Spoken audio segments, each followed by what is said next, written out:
Welcome to Sinkowitz, hosted by the fearless Linda Sinkowitz. She's syncing you up with the latest in election integrity, from breaking headlines to critical updates you won't hear anywhere else. With Linda, it's facts first as she leads the fight for one vote for one legal voter.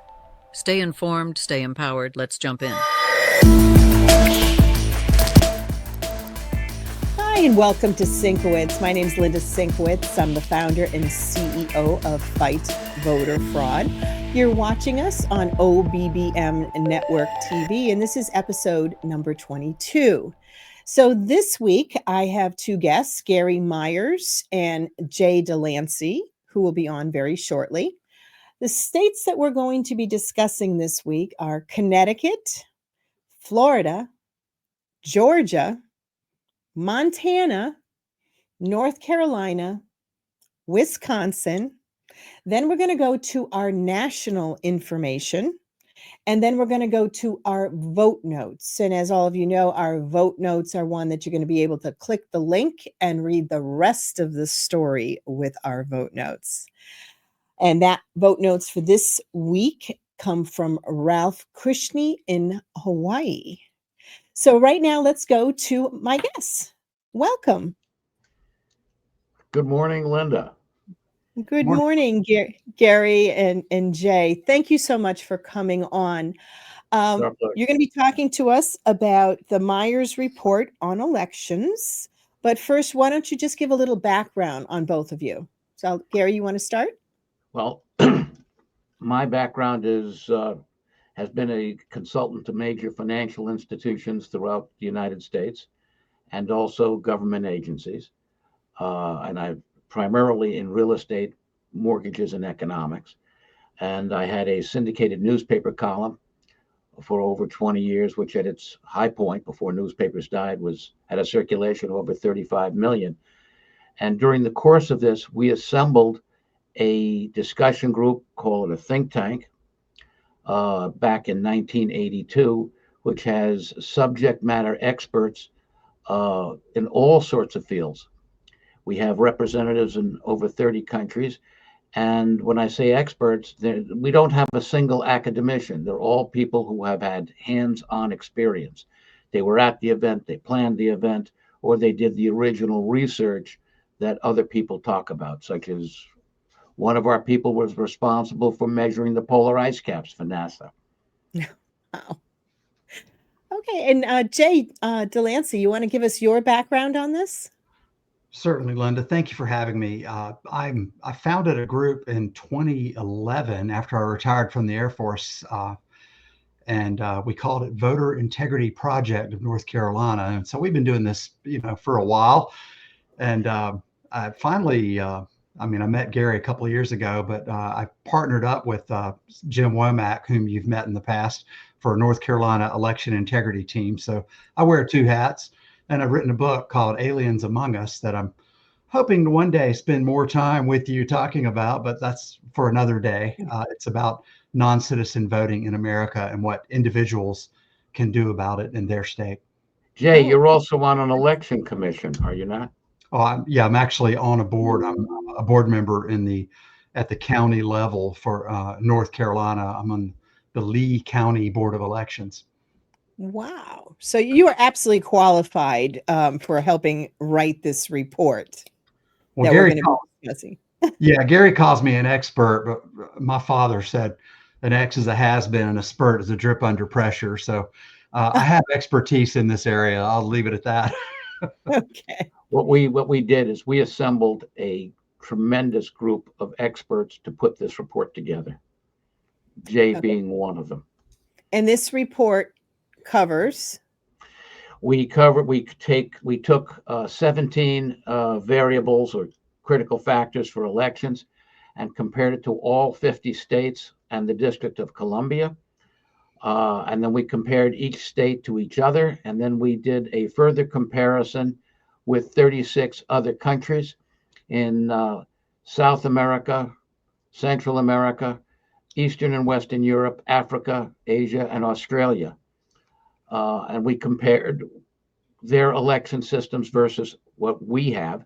And these are based on what the rules are, not necessarily whether or not the rules are followed. Okay.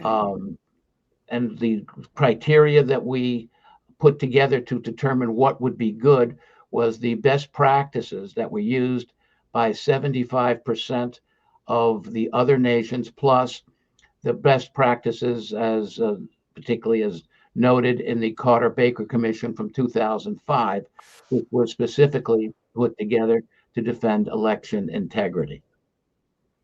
Okay, so how does the United States fare compared to the other countries? We're the worst in the world. We are the only country that we have found that has the honor system as any part of their voter or registration system. When people come to our country, they think we're crazy. And in that regard, in that aspect, I think they're right. You know, Linda, the irony on that was that in North Carolina in 2012, Obama brought in some international observers from the OSCE, Organization for Cooperation and Security in Europe. They have a election monitoring group, and they came back in 2016. But in 2012, they walked away, and one of their guys was quoted as saying, "We could never hold elections like you do in your country. Yours is based on the honor system. We could never do that," because North Carolina at the time had no voter ID whatsoever. We have somewhat of a voter ID law now. What's interesting, one of the things that was interesting is that South Africa, with all its corruption issues, with everything going wrong with the country, with the assault on whites, and particularly white farmers, the whites in South Africa have a belief that their election system actually works, which is why the ANC is losing ground. The key is they have an election system which is fundamentally sound. It may be corrupted someday, maybe not, but the point is it works today, and it's more sound than what we have. Well, you want to go through some of the points on where the United States being at the bottom of the barrel here across the world as far as elections, and us being in an election integrity area. We understand that there's a lot of things that need to be improved on, but you specifically have compared it to other countries. So you want to give us a few of those? Sure, go ahead. Okay. Well, these are the 17 metrics we used. And I could read them off to you. I don't know how many people are watching, but citizen-only voting is a key. And these are all risk reduction factors in elections. And we viewed the whole thing as the whole project in terms of mitigating risk. So the first one I just read to you, same-day registration. One second. Citizens-only voting, the majority, like 90 some odd % of our country of our states require citizens only voting, but basically only New Hampshire does anything about it. The rest of it's a sham. They say only citizens vote, but nobody checks to see if they're citizens. It's stupid. And there's such pushback from some of the legislators on us wanting to only have U.S. citizens voting in our elections. So we're fighting it all the time. So this is one of the big downfalls for the United States, is not having not only secure elections, but not making sure that only U.S. citizens are voting. We can go through that, and we can cover this more specifics as we go through the detail on the individual exhibits that we have. The other things obviously covered were same-day voting, same-day registration for voting, which is totally stupid, because even if a registrant turns out to be fraudulent, they've already submitted their vote and it gets counted. Ranked choice voting is insanity. It robs people of their vote. It's terribly complicated. We're one of the few countries that deals with in-person early voting, and mail-in ballots are universal in the United States, but not anywhere else. Almost every place else where they do have absentee ballots, there's qualifications necessary. Nobody accepts late ballots except the United States. Nobody allows ballot harvesting except the United States. Voter ID in the U.S. is an issue, not elsewhere, and it's a sham. A black business associate and friend of mine, I once asked him, and said, "Andy, why is it that blacks have a more difficult time getting photo IDs than anybody else? He looked at me cross-eyed and said, "What is wrong with you? Are you racist? Do you think we're stupid?" I said, "No, it's the opponents that do. I Yeah. think you're just fine." Then the issue of small precincts, which are much more manageable. The larger precincts allow for centralization, which is something you don't want, which also means more difficulty in counting plus corruption. Paper ballots, everybody's going to paper ballots, but a significant portion of the US is not, and that's a problem. Many countries, about 38%, mark fingers on election day. Well, first off, it's important, it's simple, it's low tech, but it also means you have an election day, not an election season. Mm-hmm. Virtually no one is using electronic voting machines. Very, very few elsewhere. We do it because manual and OCR scanners still leave you with a paper ballot that can be audited or recounted. Uh, Everybody talks about quick results. We get quick results, but are they really quick results? Since we accept late ballots in many states, the real results can be delayed by a few weeks and not the 24 hours that we're used to getting answers in.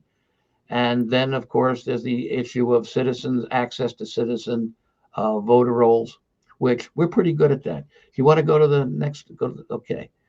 What we found is that there is no single uniform system of voting in the United States, which is both a good and bad thing. We do need some basic standards which should be followed, but the good thing also is our election system is decentralized, which makes it very difficult to hack. The average score, we set up a scoring system of 0 to 100. The average score for all 50 states and the District of Columbia was 60 out of 100. The average for other nations that we surveyed was 82. The US is 22 points behind everybody else. And by the way, 60 is a failing grade. Yes. The average of the 8 African nations that we surveyed was 88, 28 points higher than the US. In the US, the scores ranked from a low of 30 in Nevada to a high of 83 in Mississippi. So based on the way things are structured, you have a better chance of getting an honest vote count in South Africa, Rwanda, or Kenya than you do in Nevada. Oh my God. That's incredible. I mean, I knew we were bad, but I didn't realize how bad we are. But at least our commander-in-chief is trying to implement certain laws to make it better. We've got a long way to go, especially when the other side is fighting everything as we go along. Well, there's only one reason to fight a clean election, and that is so you can have a dirty election. Mm-hmm. Jay? Absolutely. Ready? Okay. Well, some of our findings, we just kind of broke some of the key findings down.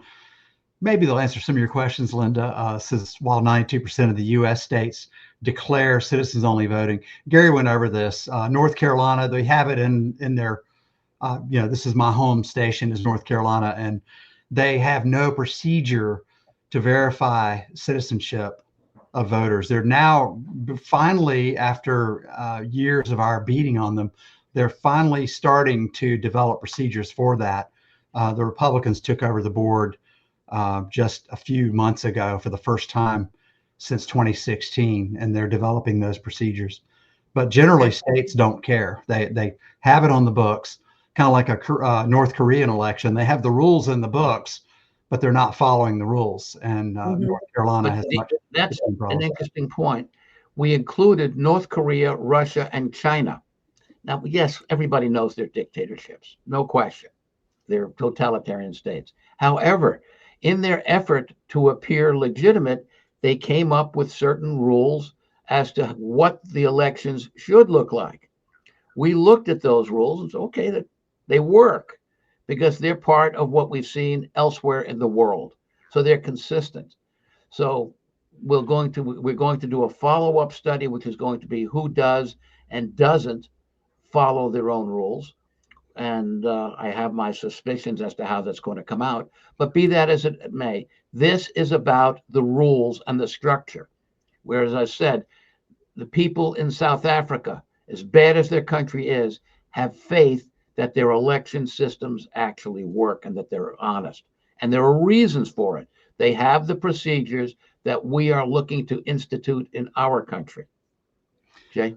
Now, for clarity on that panel on the right, 97% of other nations do not allow same-day registration, just so you'll see it. And so 55% of U.S. states do not allow it. In other words, 45% of them do. That number seems to be growing. So nearly half the states in our country allow this idiotic mode where people can vote without any reference to where they live. And so then it really institutes the idea that we've heard for years of the fraudsters say, vote where it counts. Well, in the 2020 election, the New Hampshire electoral vote went to Biden by about 3,500 votes, but there were approximately 8,000 or 9,000 same-day registrations that turned out to be fraudulent, non-existent addresses, but their votes still counted. I know. So there's something wrong there. It's definitely a huge, huge problem across the United States. I know this report has so much information on it, and we're not going to be able to go into all of it. Where can someone find the report? We will put it on our website with a link, but where can people go so they can read this very important report that you just came out with last week? Meyers Report.news. MEYERS report or report.news. This is a comparison of the states. 2 more slides. Just this one and one more, Linda. Okay, no, that's fine. Okay. This is a comparison of all 50 states, and you can see that Nevada ranks at the bottom with 30, and Mississippi at the top with 83. But over to the right, you can see the averages for all other countries, 80, which was 81. The U.S. average was 60, and passing is 7. Passing to be really good is 75. Marginal goes from 65 to 74. Failing is anything from 64 on down. But in the meantime, Africa has an average score of 88. Latin America is 85. Eastern and Western Europe are around 76 and 78. And Eastern Europe is about 78, 79, and Western Europe, they're both about 79 or 80. And Asia is at 76. All are well above the 60 of the United States. It's unbelievable. I misspoke there. We wanted to show what we have on our website now, where each state is broken down compared to the international model to show where the state falls in that line. And Michigan, don't ask me why we picked on Michigan. We have good friends there, but we got Michigan first. Well, Michigan is also better, is better than a lot of states. This isn't the worst. Yeah. But you can see there, Michigan is, go back to the other slide, Jay. This is where they fall in the states, and this is where Michigan falls on the countries. Michigan is behind Michigan at 53 is behind Kenya at 95, Mexico at 95, Chile at 90 and 93, and Ghana and Italy and South Africa. I mean, it's pathetic. Yeah, this report is so important that we want to make sure as many people as possible actually see it. So we'll make sure we put your website up. Jay, do you have a website for your organization? Let's go with the North Carolina Election Integrity Team. That website it's really designed to empower people in our state with elections. It's nceit.org. That's the initials for North Carolina Election Integrity Team. And you can follow me on Twitter or whatever they call that thing now, at Vote Checker. One of the things that Jay and I have in common is I'm a graduate of the University of North Carolina at Chapel Hill.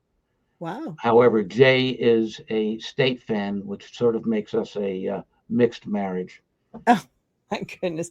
Well, you put together one heck of a report that, like I said, people definitely need to see.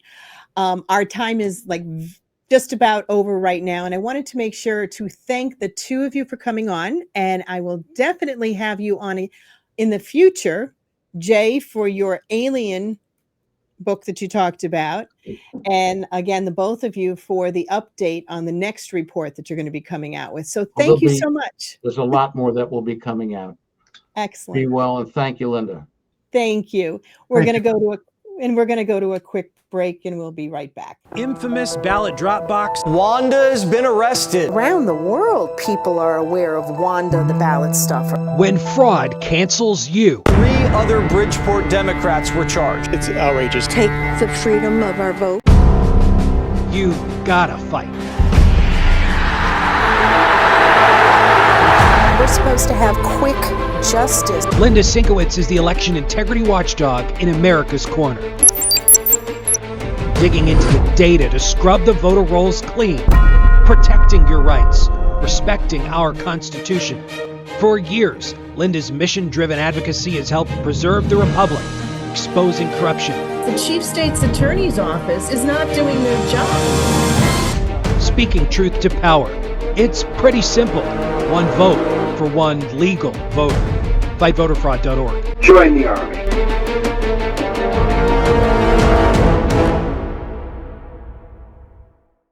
Hi, and welcome back to Sinkowitz. I'm Linda Sinkowitz, again, the founder and CEO of Fight Voter Fraud.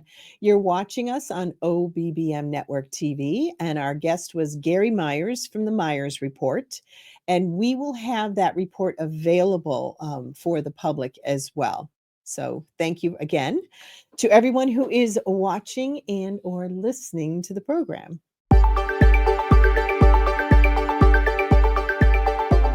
So we're going to start off with the state of Connecticut, which is the state I am from. And unfortunately, I do not say that proudly. Anyway, LaShonda Howard is the town's Democrat registrar of voters. Now, she is being looked into for investigation to conflict of interest because she's running for mayor. Now, this information has come from the Connecticut Insider on August 21st, 2025. Now, there's been an ethics complaint that's also been filed. Now, Howard is one of 5 Democrats that are running for mayor in the town of Hamden, and there's a primary on September 9th. So in question are certain election duties that she oversees.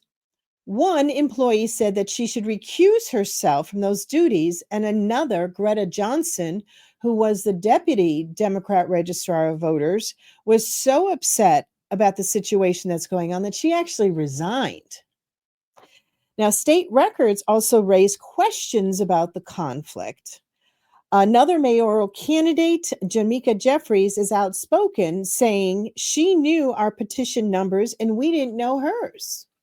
So Jeffries had 162 of her 1,100 petition numbers rejected by Hamden's Registrar of Voters Office, of which Howard happens to be the Democrat Registrar of Voters.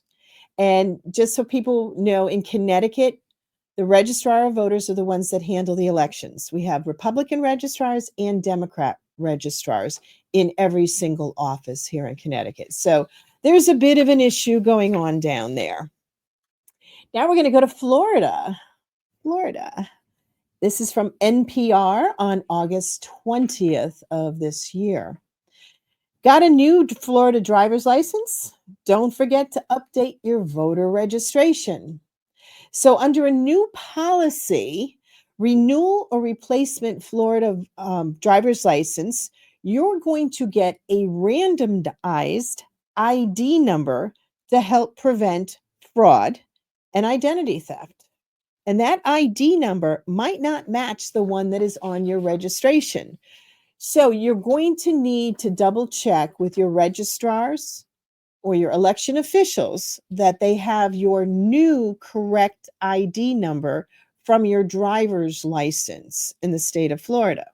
So in a press conference or press release, the Florida Department of Highway Safety and Motor Vehicles said it began implementing this ID number randomization on July 31st. So Floridians, if you have any questions, you want to contact your local supervisor of elections. Well, there's another step in the right direction for Florida, trying to prevent the fraud and update their system. So people just need to pay attention. They're not trying to disenfranchise you. They're trying to protect your vote. So our next state we're going to go to is Georgia. And this source is GT, Georgia Today, from August 16, 2025. CEC contracts Smartmatic for $2.3 million ahead of the 2025 elections. The Central Election Commission, which is the CEC, signed with the international company Smartmatic to provide software and voter list loading services for October 4th, 2025. In addition, the CEC had earlier purchased equipment from Smartmatic under a $2.9 million contract that was signed in April of 2025, which included 450 new vote counting devices and 340 ballot boxes and consumable materials. For comparison, the 2024 parliamentary elections, the CEC paid Smartmatic $54.2 million for GEL equipment and software. So I know Georgia's updating stuff, but that's quite a bit of money that they are putting into their system, and let's hope their system actually works. Fingers crossed. Now we're going to go to Montana. Montana, the source is from NBC Montana, and this was on August 15th. Montana Election Initiative outlines new direction ahead of municipal elections.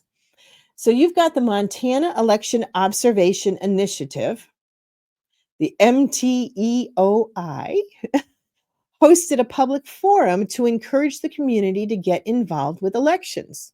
I think that's fantastic. So what they do is they teach election monitoring, how to observe the equipment maintenance, ballot pre-processing, and election day operations, and post-election auditing, canvassing, and certification. This year, they're going to focus on in-person observations in 5 counties and several other initiatives. So get involved in your community. That'll help actually have clean elections.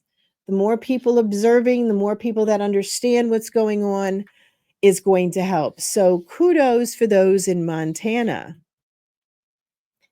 Well, here's another state that is always in the news with elections, and that's North Carolina. North Carolina Board of Elections, and this is from August 18th. Their registration repair, state board to send letters to 82,000 voters. Now, we've talked about this before, but they've actually started it. And we're letting people know that the first wave has gone out to voters who need to provide their driver's license numbers or last 4 of their social security numbers. It's missing from your voter registration. They can fill out the form online. They can fill out the form that's sent to them, or you can go to your county board of elections and fill it out. Update your registration card. In future elections, the in-person voters who don't provide the required information to update their registration must vote with a provisional ballot and provide the information when they vote. State boards creating a red flag in their poll books to alert poll workers that the voter is missing the required information.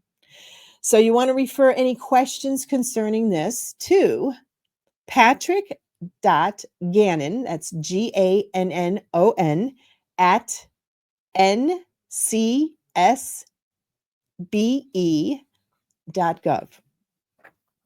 So they're doing their best right now to update everything, comply with state laws, comply with federal laws.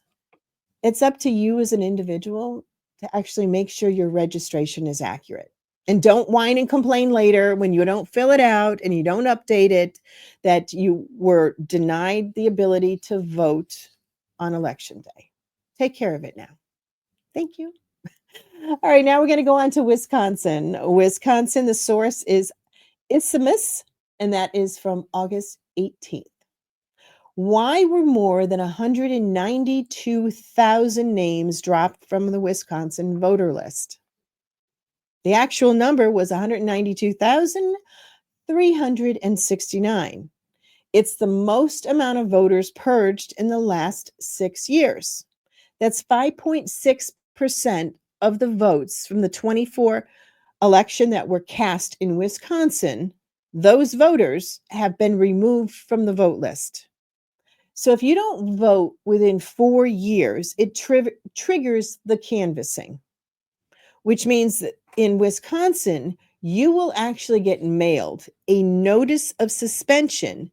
And if you don't reply within 30 days, you are going to have a deactivation or removal of your name from the master voter list. Now, voters must re-register with proper information in order to vote. So if you've been taken off, you can re-register and you can vote. Of the 202,593 postcards that were sent to registered voters in June, 9,501 signed the card and said they wish to remain on the voter rolls. 50,463 didn't even bother responding. And get this, 149,629 came back undeliverable.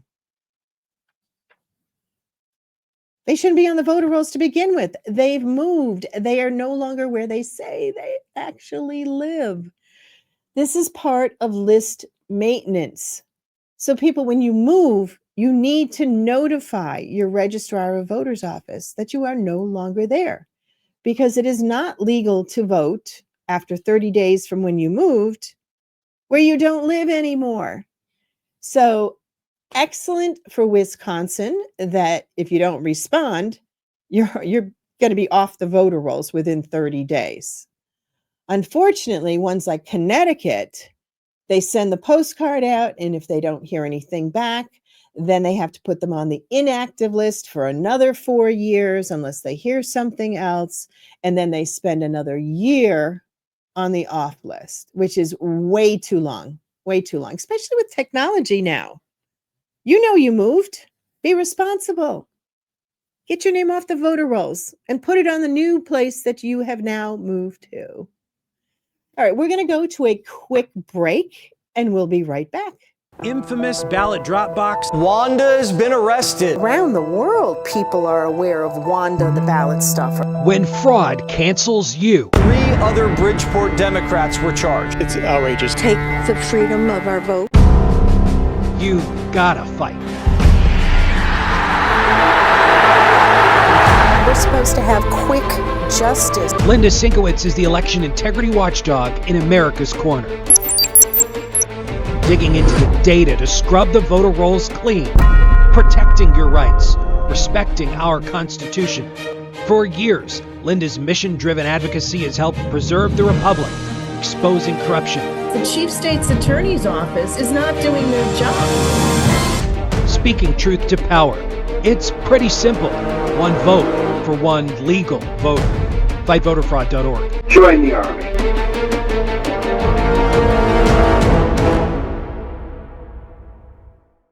Hi, and welcome back to Sinkwitz. I'm Linda Sinkwitz. I'm the founder and CEO of Fight voter fraud.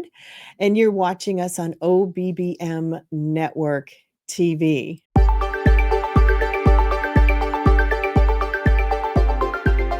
So the next thing I'm going to go to is our national information. And our national information is from the Texarkana Gazette from August 16th.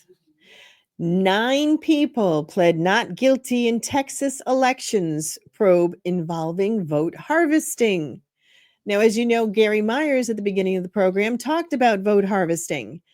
Fortunately, it is illegal in the state, the great state of Texas.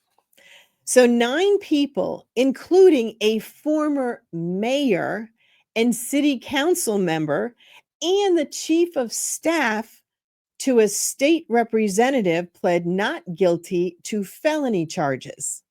Latino right activists say AG Paxton, that's Attorney General Paxton for the great state of Texas, is doing it for political reasons. Really? Following the law. And if you're breaking the law and you're being arrested, you're doing it for political reasons. This is so ridiculous, but it's what we usually hear from the other side. You know, the ones that I believe are on the wrong side of the tracks now, as far as election integrity. So anyway, all 9 of these were indicted back in June for payments for collecting and dropping off other people's absentee ballots.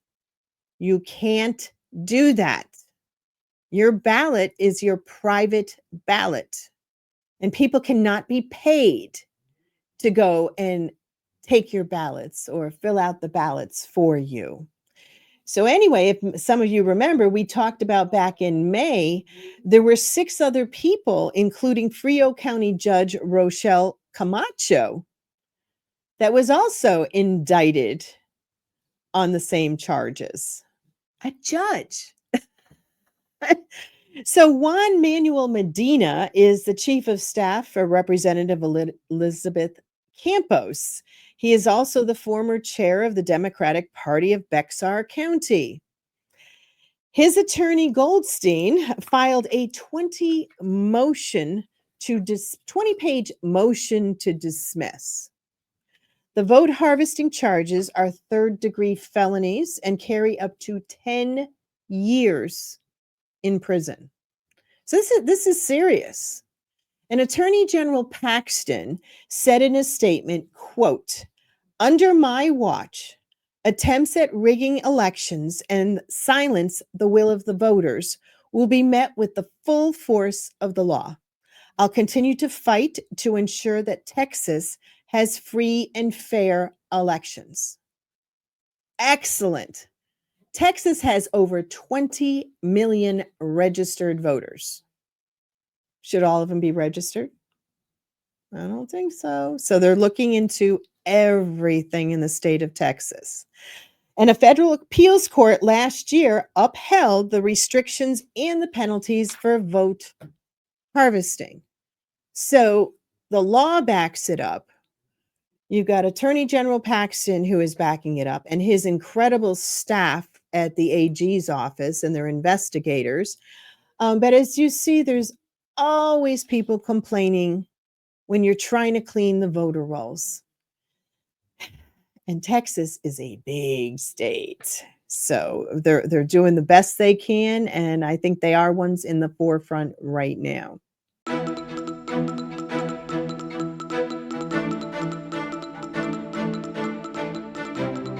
So next, we're going to go on to our vote notes.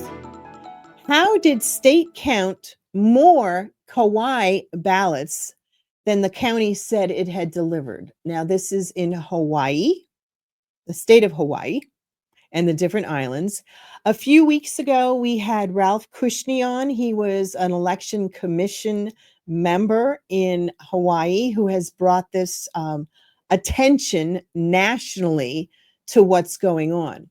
And there's still so much more stuff they're discovering. There's a lot of different things that are going on there. So what we'd like to do is have you go to the link for our vote notes, because I'll tell you, I couldn't do the story justice, and there's more stuff every single day happening in Hawaii that is not good. So that's it for our information on our states, on our national and our vote notes for this week. I'm going to go to the trivia question, and then I'm going to give you some of my personal opinions.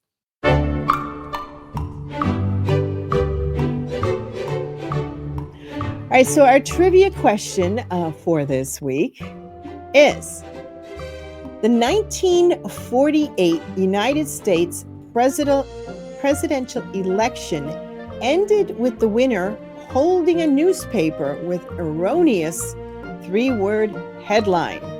The headline implied that the then governor of New York had in fact won against a former vice president who assumed office when his predecessor died. Does anybody know what that headline was? I'm sure most of you do. Dewey defeats Truman. Talk about the media getting it wrong in a very, very big way.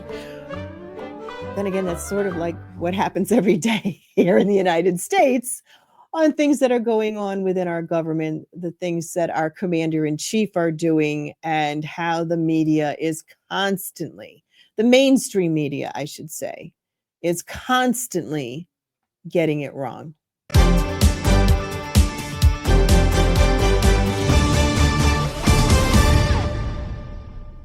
We should be doing a better job of informing the people on what's really happening.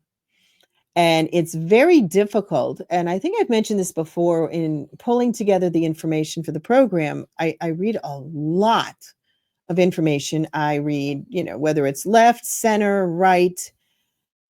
And I got to tell you, again, it is so difficult when you read headlines on one particular site that are so inaccurate. And again, the whining and complaining that goes on when you're trying to make things with election integrity, and you constantly keep hearing that people are going to be disenfranchised. And as Gary Meyers brought up to one of his African-American friends about, why is it so difficult for you to get an ID? And it was basically, what are you, stupid? It is not that difficult to get a photo ID. It really isn't. You're not being disenfranchised because you need to show an ID. The Meyers Report showed that the United States is in the sewer compared to all the other countries around the world for election integrity on every single topic that Gary talked about. We need to fix this, and we need to stop having people who think that we're going to be disenfranchising because we only want U.S. citizens to vote in U.S. elections. Anybody who thinks otherwise, honestly, you need to get checked. I'm sorry, you need a mental health checkup with a lot of this stuff that's going on. Come on, this is our country. This is the United States of America. And we are the leaders in so many different ways. And I'm just appalled that we are actually the last in line across the world for elections. So everybody, let's step it up. Everybody join in your community, see how you can help, learn about the process. And the big thing is, when you move, make sure you let your election officials know that you are no longer on the voter list. That would be most helpful to begin with. Well, once again, you've been watching Sinkowitz. I'm Linda Sinkowitz. You've been watching us on OBBM Network TV. And the goal that we have is to educate the public on election integrity. And that's what we're about. We want to help educate everyone out there on what's going on and how you can help. Don't just call me and email me and tell me I'm the one who has to fix things. We're doing the best we can right now, but we need your help. So everybody step up. step up, make that one phone call, go down to your election official's office. North Carolinians, make sure you let them know what your last 4 digits of your social security number or your driver's license, if you were one of those 82,000 that received those cards. In Florida, you've got those new driver's license that they're now randomizing the ID numbers to protect you. So make sure you go down and make sure your information is correct at your election official's office. So thank you again for watching, and we will see you next week. Thank you.